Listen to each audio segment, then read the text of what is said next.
Welcome back. Still on to the break, and right now is the interview segment.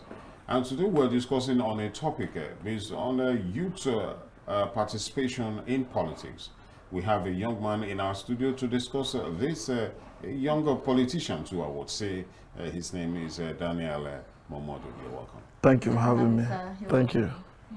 Yes, first of all, let us look at it right now. We have, the law. There was a law passed that, you are not too young to run, and but right now we still have an 80-year-old man as our president. So what seems to be the challenge to these youths becoming what they're supposed to be? Why is it that we don't even have people who are in their 40s, doing politically well? Thank you. And firstly, in the whole world, politics is the only job that does not have a retirement age. And we've seen societies where people who are not even in the right frame of mind physically still seeking positions of power as against young people, which believe that a young person has new ideas. He comes with that vigor that might be required, and because of his own generation, he can relate to people in the language they understand. They are expected to bring in innovations, ideas, to reduce poverty, reforms, and what have you. However, it is also to be seen that competence is not a function of age, but the issue of young people participating in politics, I think, is also important. Beyond being important, passing a bill for young people to run is one thing. Then being equipped with the requirements, because today the democracy we practice requires so much funds to run. So if we have the bill being passed, is the bill also empowering them economically to run? No. So I think the shortcomings of that bill is that we will not just serve the likes of the Buharis of this world, the Tinubus of this world, we also serve their children who have the funds to run. So for me, in as much as it is important for young people to get into politics, it's also important that they are also equipped, not just with the funds, with knowledge too, because we've also seen where younger people, hold position of authority. At the end of the day, they perform worse than even the older people. And that's an indictment to the older generation who will say, after all, we're giving young people opportunities. This is what they did. And mind you, when you say young people getting into politics, for me, it's also a way for them to learn, because once you give the young man position at maybe the elementary level, with time, he masters the act of politics, and when he's given greater opportunities, will perform well. So that's to say that, of course, it's not wrong to advocate for young people, but there are also requirements that they must meet. So now, you just mentioned some criteria that a young person must have, especially when it comes to governing people, when it comes to taking care of people, and that is politics. Credibility. The person must be somebody who is, able enough to do that, and both physically and mentally. And though we have been having a lot of young people who are also into politics right now, but they have told the lines of some older generation politicians who are only there for their own game's sake. I want to retrace backwards the time of Awolowo, Zik, Ahmadu Bello, and some rest of them. If you look at their age brackets, none of them clocked 40. They were all in their 20s and 30s, and they did fantastically well, never needing any form of experience or gathering any form of experience. They gathered experiences on their journey towards going to that level and bringing people out. So why you mention this now? You mentioned some criteria that the young person must have to be able to be in that place. Should anybody have that in? Is it not trust? Now, firstly, there've been arguments that the first leaders who led this country, likes of them, Zik, Sir Ahmadu Bello, and what have you, did well. For me, I could argue differently in the sense that they were not able to mentor leaders. They were able to grow leaders that will continue with their ideas. Today, we've seen so many people who say they are Aoists, and they got into positions of authority, and they did not follow the ethics and ethos that the likes of Agbo represented. I mean, he has books that we still read, Voice of Reason, Voice of Hope. When you read those books and read people who followed them directly, they did not follow that trend. University of Obafemi Awolowo University, which I attended, was built by, Awolowo with cocoa money. Today, the universities they are building, did they follow those standards that were set by these leaders? The answer is no. Go to ABU Zaria, you can't see a school that will be built with the same structure. Even now that we don't depend on cocoa, we depend on oil. They don't follow that same trend. So it means that there was no proper leadership recruitment of those times. Because I also argue that if you look at the first struggle, that mass student struggle in Nigeria, 1979, by started like Segun, who was the leader of then nuns, Unilag students. Students protested because of they were giving them full chicken. It was now half, and they said no, they demand full chicken. But today, chicken is not even the issue. The education itself that they are giving them is underfunded. The education in Nigeria today it has been crippled, and yet students are not even saying anything. They are even comfortable with it. Our schools, citadels of learning, has now turned to where they recruit cyber criminals called Yahoo Yahoo. The last former chairman of the FCC, most of the things he did, he beamed the searchlight on young people, and on a daily basis, young Nigerians are being paraded as cyber criminals all over Nigeria, different states. And yet people are saying giving youth the opportunity to run. Now, Anthony Neharo moved for the motion for independence at the age of 23, as we learned. Gowon at the age of 32 led Nigeria into a civil war, which is the most trying time. But today, how many 32-year-olds can even be councillors in Nigeria? The question is what happened. Now, the same people who enjoyed these structures that was put on ground for them by the past leaders then, today they hold position in authority, and they have not done the same thing. Then we learn that once you are done with school, you have job already made for you. But today we are the jobs. They are not even creating jobs. So is it the society and the leadership that is the challenge of the youth actually rising to the occasion? Yeah, it is the challenge of leadership and society. Now, poverty has been weaponized to control people. Even the value system that should come from parents to children is no more there. You see children today in Nigeria catering for the family instead of the parents. How would the same parent correct the child when the child has erred? So you see, those are the challenges we made. Now, by United Nations recommendation to education, they recommend that at least 20% budgetary allocation to education. In 2021, there was this education summit that was hosted by the former Prime Minister of United Kingdom, Boris Johnson, co-hosted by him and Kenyatta, the President of Kenya. And Buhari made a promise that they will ensure that they give more allocation to education in Nigeria. But 2022 budget, if you look at it, they allocated 7.9% to education as against the 20% recommendation. You see, the lacuna is very wild. And because, like I always argue, it is not about saying youth. The youth must also be very conscious and has the prerequisite in terms of knowledge. Because it's one thing to have someone lead, it's another thing to have someone that is competent to lead. And like I said, so if you still have, young people who have always circumvent what they should like studying, and you want to bring same person and give leadership position, the person will just mess the whole thing up. Sorry, before my colleague asks the next question, the thing has been creeping in my head now. Now, if people like Awolowo, Zeke, Tafawa Balewa, and the rest of them, and Ahoro, all of them, did so well, as young people coming up, and there's some people who actually understudied them, but yet those guys are not doing well now, and the knowledge and information they are giving to the young people is quite wrong. I was just telling you a story, behind camera, that this is what's happened, this is what I heard from this person. You said that is what is obtainable at the time. So does it mean that this crop of leaders, the crop of leaders we presently have now, just took their own decisions to actually just live a wayward life away from what the society is supposed to be, and then educating? Because I see the young person gets education from the elderly person. he doesn't just get any education. Do Yahoo now is, people pairing, but there's something that led to that particular thing, and it came from the home. So if our parents, who are the present leaders of today,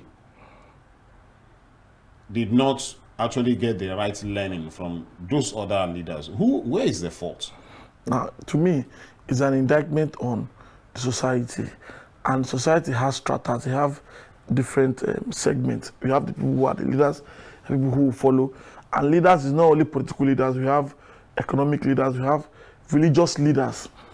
And if we have to be sincere with ourselves and look at the activities going on in this institution, because the society is made up institution, you discover that over time, people have compromised in their own expectations. Now, you will see people who once had position of authority, maybe their families now, and maybe they didn't steal.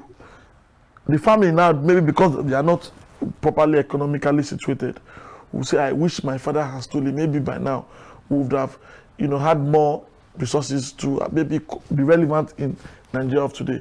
So some people who compromise the country then and gain affluence, live the luxurious life, others looked up to them as, oh, I want to be like this. And because the society at that time did not question them and did not punish them. Did not punish them. Doing that. So others now followed suit. Followed suit. And today, a young man either wants to become a politician or wants to go into fraud or go into the entrepreneur, because the young people have actually excelled well in terms of entrepreneur, using IT, to raise resources, and they've done very well. But the question is, can that transform into, people doing well in politics? Because I know a particular person, in terms of IT in Nigeria, he did well that he's Africa, internationally recognized. He ventured into politics, and what he has done so far is to hobnob with the same leaders who have brought Nigeria to its knees. And it can only tomorrow, if he takes over from there, it can only be like them. But what we need people who, first of all, are patriots. They understand where we are, and they have that zeal to take us from where we need to be. So until we have people who with that mentality, you just say not too young to run, and then you bring people to lead, and at the end of the day, they bring us back to even worse than we find ourselves. I want to believe that even though there are cases where young people messed up political roles given to them and all that, there are still records of people that did well in one or two places. So don't you think it's something the federal government should encourage, to encourage youth participation in politics? Now, like I said earlier, when you say youth participation, who are these youths? That's the first thing. What is their level of knowledge? How were they groomed? Now, in monarchical system of government, once a person is a heir to the throne, from birth, they begin to groom you on how, to lead. Like in the UK, for example, the United Kingdom, you hear Duke of this, Duke of that. You're at young age, they've been given role. In fact, you must participate in military training over time to lead the society. Now, the question is, how are we being groomed here in the country? The only thing is education.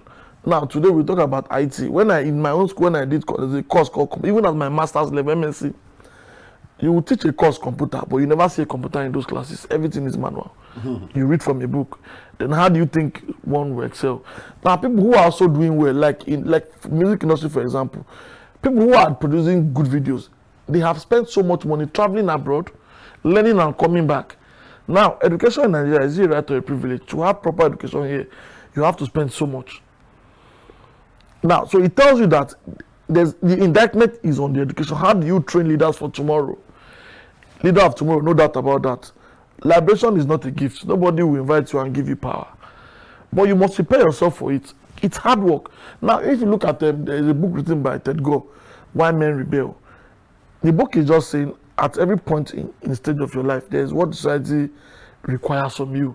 Time you are born, you crawl, you walk, you go to school, you graduate, you get a job, you marry, you continue, you produce, the cycle continues. And at some point, he's saying that if what society demands from you is not met, at some point you get frustrated, lead to depression, violence. So, from what he's arguing is that is the cause of violence. Now, coming back to Nigeria, you see, there is no state in Nigeria I've not been to, and I engage with youth every day. And I can tell you, some of them, when they talk and you know what they want to achieve, they don't even want to put that input, that time that you learn. Nobody wants to learn, nobody wants to live a luxurious life. So such person, if you give the person power, what do you expect from such person?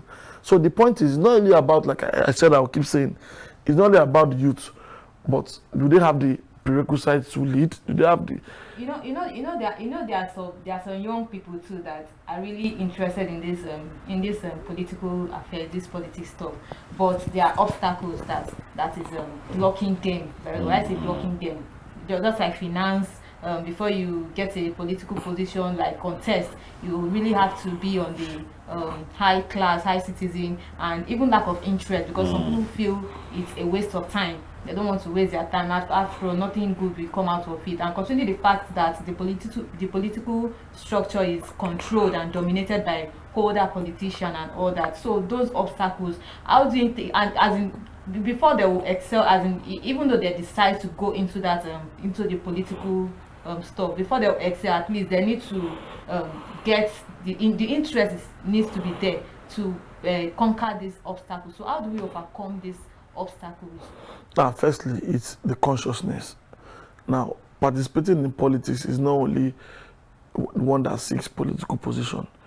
It's that engaging the system, participating, being a member of a political party, you attend meetings. Because even the people who come forward to contest election, they must have gone through primaries. And it is within the party machinery that determines who becomes a flag bearer. At that level, you see people who are, they call them, I don't know, who go to vote in primary elections. Now, when in Nigeria, what they do is delegate. It is the governor that will come and tell them, oh, this is where we are going.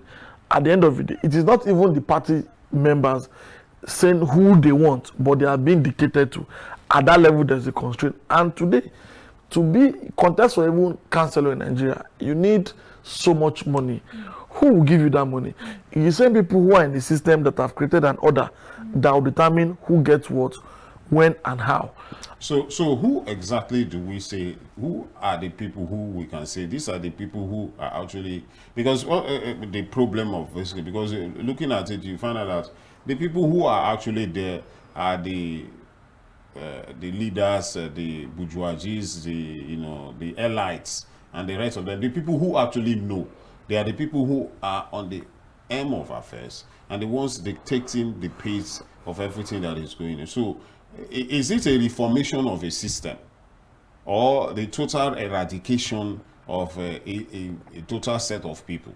Now, you see, from my own study, because political theory, someone argued that the best leaders are philosophical, people who are critical thinking.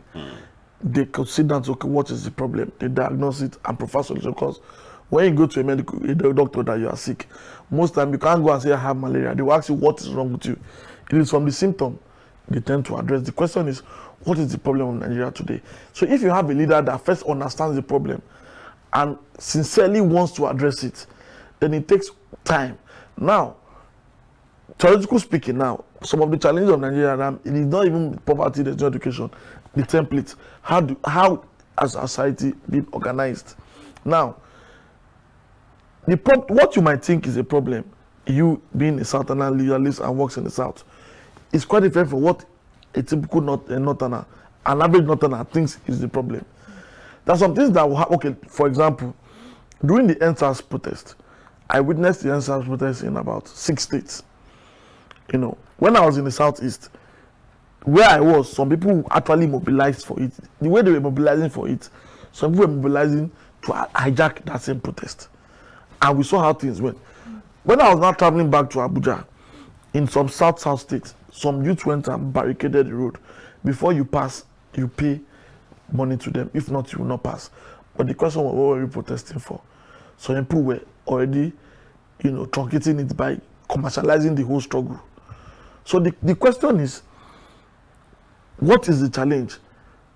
What they feel is a problem is not what the other person feels is a problem. A matter of ideology. How do we create this in education? Now, like I will argue, a Fulani headsman might not necessarily need to read about Marx, mathematics. It's just for him to know that he lives in a society where everybody have equal rights. Why would I take my cows to destroy somebody else's farm? And the other guy knowing that violence should not be, we should not resort to violence. Look for other ways to engage the system.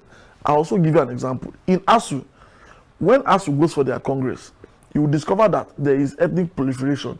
The Northern ASU will say no, because maybe when the president was from the Northern extraction, the Northern will say no, let's call back. And when ASU knows they go to vote, and they know the Valley Southern lecturers know that if they go to vote, they will lose, they better call off the strike so that they don't ridicule themselves. In Nigeria today, we've seen when NBA, they had an issue, they were bringing ethnic correlation to the issue. In fact, that's why I gave up to the NBA that should be the custodian of the conscience of the people.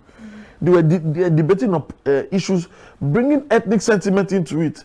You just give up on the system. So these are things that led to, the compromise of this country. There was a video that was circulating where a former prime minister said that, of Nigeria said that when they want people, if you can't get a Nigerian that is from the north, you have to look for expatriates. If without you getting expatriates, you now have to look for people from the south. Till today, a particular ethnic group in Nigeria see other groups betrayers, saboteurs. And this is what leaders of them sow to minds, and they are sowing the seed of this court till tomorrow. Now tell me how you can bring those people together as one. It's very difficult. They brought in quota system. Even when you want to write jam, they'll say if you are from so state, your cutoff mark should be this. If you are from so, your cutoff mark should be this. It's not balanced. So we have to go back to nation building. And nation building is not seen from international relation building nation. No. Nation building has to do with over time. People of a common stock. To say in 10 years, in 20 years, in 50 years, developmental plan, how do we achieve this? But in Nigeria, 7-point agenda, transformation agenda, change, total confusion. At the end of the day, where would that lead to? Chaos. So no matter how sincere a person is, when you get there, we've had some people that were protesters, comrades, they were governors in Nigeria. What did they do? You will not get there, you mean that the thing is muddled up. So until we begin to go back to value system, how our forefathers, how the society was supposed to go before the colonization came in, because we had plans that were good. People, if you like in the Yoruba or you are laughing for you, even laughing for is not. If he does something wrong, they have the chiefs that could depose him by presenting him an empty calabash. Today, can they depose an Alafi? So those are the problems. The problem is quite endemic. It's quite endemic with the way you have said it all. It means that we don't just have the leaders, who are presently the leaders of the nation as the challenge. We also have the society, the parents, those who are grown, those who are in their 50s, those who are in their 60s, presently now, who are fathers and mothers of some parents, some children who are coming up now to actually start to inculcate in the minds of their children nation building and how to grow grow the nation itself. So what is your final advice to the government? Because it's the present government now, they are new and they are young, that will take the initiative of actually doing anything. It would be something nice if we have more young generations in the political system of Nigeria. So what my co-anchor said, your take home from here, how to encourage younger generations to really go into the political system of Nigeria. Firstly, you cannot drive a car from the back seat. You must be at the forefront. You must participate, whether it is favorable or not. You must continue to engage the system constructively, and we also appeal to the leadership of today, led by the President in Chief, His Excellency Ahmed Bola Tinubu, the Senate President, and our governors. They need to invest in education. Education must be functional and qualitative. People need to go back to school. People need to believe in the system. People have lost trust. And that's why you are seeing political apathy. People believe that instead of depending on the system, let me go and look for my personal salvation, which could be illegal. You know, so they need to, you know, justify the trust people even by voting them. People have voted you. People stood in long queues. Some people died, you know, to ensure that democracy today, we have democracy in Nigeria. So they must justify those trusts that has been given on them by ensuring that they provide, you know, veritable ambience for people to try. Businesses should be supported genuinely. There are so many policies that inhibit importation. Businessmen are struggling. You know, inflation today is, I mean, price of goods are pocket tearing. People will want to eat before you even say you want to participate in politics. Someone that is hungry, when you give you a cup of rice to say vote for me. I mean, stomach infrastructure in Nigeria today, we saw where one gave rice and kerosene and won election. If you have to put the hard conscious mind, nobody will want to sell his or her right by voting. They rather vote for someone they know that would actually secure their future and future of generation yet unborn. So it's an appeal to everybody. We all have a role to play. At leadership position, they have to do what they have been voted in power to do. At the citizen, we must engage the system constructively. We must, you know, in line with the demands of the law. We don't take laws into our hands, but we ensure that we demand for what is right and what is just. Our religious leaders too, they have their own roles to play. So much proliferation, you know, people preaching just to make economic means. It's high time we go back to our values that can make Nigeria good and put us on the path of proving success. So thank you so much, Veron. Thank you so much for your time. It's a pleasure having welcome. You. Same here. Thank you so much for coming. All right, and that's the much we can take on the interview segments at this time. It's still Daybreak. We'll go for a very short break and I will be right back.